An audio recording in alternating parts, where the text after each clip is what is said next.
Hey, happy Tuesday, patients and family. Hope you guys are all having a great day. Day 700 of quarantine, I feel like that's what it is right now.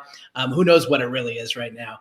And who knows how many more we have, but we're sticking it out. We're going to prevail. It's going to be awesome.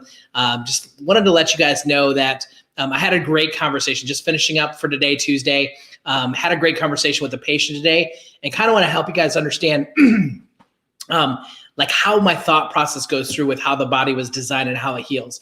And I had this lady saying, after her first adjustment today, she said to me, she goes, listen, she goes, if I have a little bit of soreness, should I take something for it? Should I take a Tylenol for it? Should I take an Advil for it? Should I ice it? Should I heat it? What should I do for it? And I kind of took a step back from her. I said, listen, I go, the way that God designed the body was built to heal, designed to heal itself. And when things go wrong and there's symptoms for it, sometimes those symptoms are actually to our benefit. So when you get sick and have a fever, there's a reason the fever's there. The fever's not the bad guy in the whole thing. The fever is actually part of your friend, of your immune system, to help raise the heat and allow your body to be able to heal. Same thing if you get a cough or a sneeze or whatever else it is, it's your body's natural immune system trying to fight for itself. So I did this I did a semi-sermon at a church one time, and this church went crazy for it. And I just, because you got kind of start to realize where it really comes from, but let's take it in the form of even spraining an ankle. If you sprain your ankle, what happens is that ankle starts to inflame or swell up. And as that swelling starts to go up, what happens? And I want you guys to think for yourself here. As that ankle starts to swell or inflame and gets inflammation in it, what's happening is there's pooling of blood that's happening in that area. And that pooling of blood that's happening in the area is bringing all the nutrients that it needs. All the blood brings the vitamins, the nutrients to repair the tissues, the damaged tissues, everything that's there. See, God was smart. When you injure something, blood will pool in the area. The problem is that with the pooling of the blood also comes pain. And when you have pain, we don't like that, especially as Americans, as human beings. We want things to come easy for us. We want it to be a quick fix. We want the symptoms taken care of. We don't want to have to work for it. And what ends up happening is that swelling and that pain that comes with it, we want to go as far away from the pain as we possibly can. So what we do is we take a Tylenol, we take an aspirin, we take an Advil, we elevate our foot is what we've always been told to get the pooling away from it. We ice it. And so what happens is when you ice it or when you elevate it or when you take the Advil or whatever it is, yes, it will push the blood away from the area. And when you push the blood away that's pooling in the area, it will decrease the inflammation. As you decrease the inflammation, what happens is that it also decreases the pain or the discomfort that you had. Now, it won't take it away totally, but it's going to take some of it away. And so we think that makes us feel better inside because now we don't have to go through the symptoms.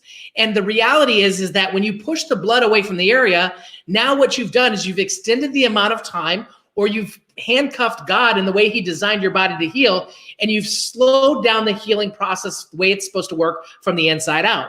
And so what tends to happen, or what starts to happen is that you start to push away from the pain, and what you start to do is you start to elongate the healing time. And how true is that in our life?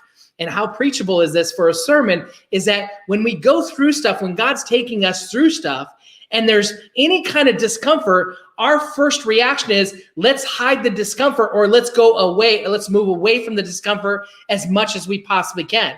And the reality is that discomfort that we have to go through, like a quarantine that none of us want to be in, this quarantine that we're going through, that God's taking us through something to make us stronger, whether it's stronger with our families, whether it's stronger as a believer, whether it's stronger with a relationship with God, whether it's stronger with our work and our work habits, whether it's stronger with our health and our health habits, whatever it is that when we go through stress or strain, that's God teaching us something through that process. And we want to go away from the pain.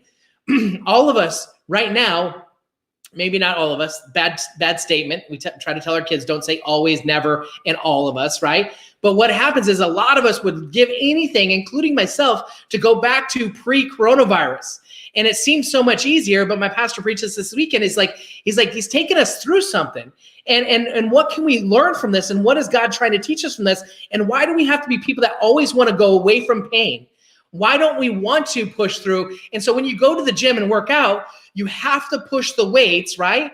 And you have to go through the pain to get stronger muscles. And when you get sick as a kid and your kid gets sick, they have to go through the fevers and they have to go through the sneezes and the coughs. Why? Because that's building the immune system for later on in life. And so the same thing with the sprained ankle is that swelling is there to take, and it's not by coincidence that healing is in the blood. The blood is where the healing's at, and it's trying to heal that ankle, but because there's discomfort, we always want to go away from that. And so really what the message is for my patients, those of you that have been in, some of you guys that haven't been in, the real answer is not about covering up your symptoms. If you have aches and pains, if you have headaches, if you have diabetes, if you have cancer, just had a guy in here that has cancer and he's got multiple myeloma and life as he knows it's about to change and he doesn't want to go down the chemo and radiation pathway. And so him and his wife heard me on the radio and they're like, listen, we want to find the best possible way to strengthen the body from the inside. And we thought that you would be it. And it's confirmed that when they came here and I explained this to them, they're like, holy cow, this is exactly what we're looking for.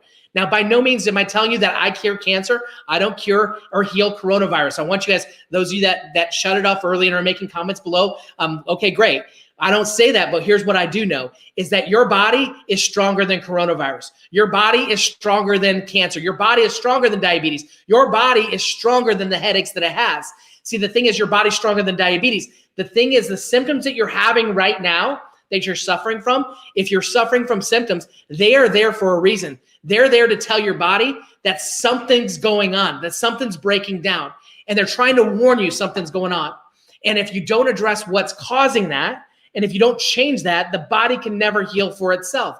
So you've got to address the cause from the inside.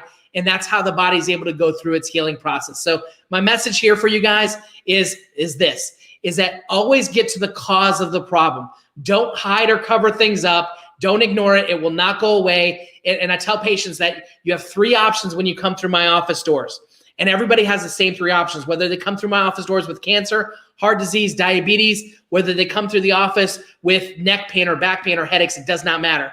Here's what I tell everybody. You have 3 options exactly. The first option is you can ignore it and do nothing about it. But if you ignore it and do nothing about it, every day that whatever's causing it's there, it will get worse every single day. The second option is that you can actually go to the doctor or go to the CVS or Walgreens and get something over the counter that will give you a symptom reliever and you can hide it. But if it doesn't fix the cause of the problem, which it doesn't, it's just going to keep getting worse along the way too. Or number 3, you can actually find the cause of the problem. That's what we look for here in our office is we look for the cause of the problem. So again, if you're a patient out there, if you've been coming on a regular basis, I'm glad to have been through this with you guys. We still got a long ways to go, obviously. But if you've been a patient and you haven't been here in a while, we're ready for you. We will close down the doors for you. I'll stop by your house. We'll do whatever it takes to get you adjusted because I know that when you free up the nerve system, the brain and the body's able to adapt the best it possibly can. That's what we're constantly looking for our patients. So I love you guys. Have a great and blessed Tuesday. We'll see you guys soon.